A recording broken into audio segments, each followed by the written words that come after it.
Doing science is like any cultural act, a matter of telling stories.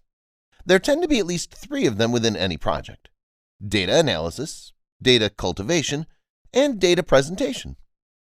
Let's begin with data analysis. The study benefited by conceiving and coding this part first. That way I knew what data I needed from the start. It also introduces a kind of pre-registration, which is relatively new fashion in science. It involves declaring first what and how you will do a study, i.e., aiming to win by hitting a pre-drawn bullseye versus drawing the bullseye after the fact around the data and then calling it a win. The first is pre-registration and usually recorded in public, such as in this presentation now. The second is p-hacking and is a very bad but still somewhat common practice in science. The questions that arise are: what methods are we going to use? What do these methods require? From musical and signal analysis, I knew that I wanted a picture worth 1,000 words. This was a circle that goes from 0 to 360 degrees, with 0 representing a conjunction of the minor planet and the Sun, 90 representing a right angle with the minor planet ahead, 180 is an opposition, 270 is a right angle with the Sun ahead of the minor planet, and all degrees in between represented as well. Plotted in the circle will be the number of articles in Google News at the astrological degree difference between the Sun and the minor planet. Note that this approach is zodiac and house agnostic. We're just considering degree differences. Ultimately, we want to create an average of such behaviors analyzed across thousands of minor planets to create a general picture. So we needed a lot of data. We chose a random selection of 1,210 named minor planets out of about 10,000 total. This number was chosen to accommodate data handling and computation by the software. However, this introduces an issue of comparing apples to oranges.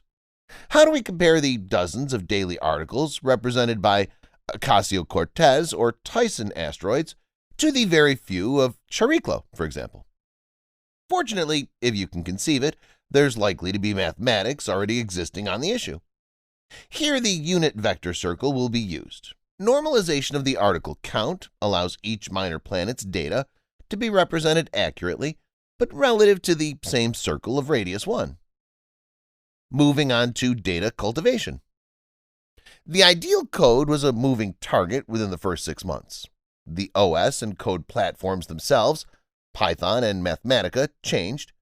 Scraper methods were changed, as were the Google News rules for scraping. In a regular lab, a grad student would be dedicated as a data wrangler just to tend to the code. So a grad student was hired on Fiverr for coding. As I knew already what I was looking for in the code and expected daily results, so I did the necessary bug fixing.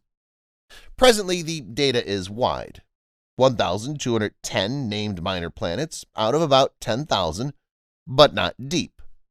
Only a fraction of the desired 1,600 days are collected to date because of the delay in data wrangling. Consider, as a simple example, the minor planet Pluto. The Sun approaches and passes it yearly. We would like 5 such rotations of the Sun around the zodiac in order to tighten confidence intervals. And now we come to data presentation. Early results show the video of unit circle polar plots for individual minor planets, n equals 1,210. Summary so far is the frozen average of all the video plots. To conclude, I hope it's helpful to show the scientific progress midstream. Even though we're going slow, our steps are legitimate at each level within each of the 3 stories. It takes as long as it takes, befitting how I was taught that the natural significator of science is the great teacher through time and time Saturn. Have questions? Feel free to reach out by visiting our website, ayerastro.com, or on Twitter, ayerastro.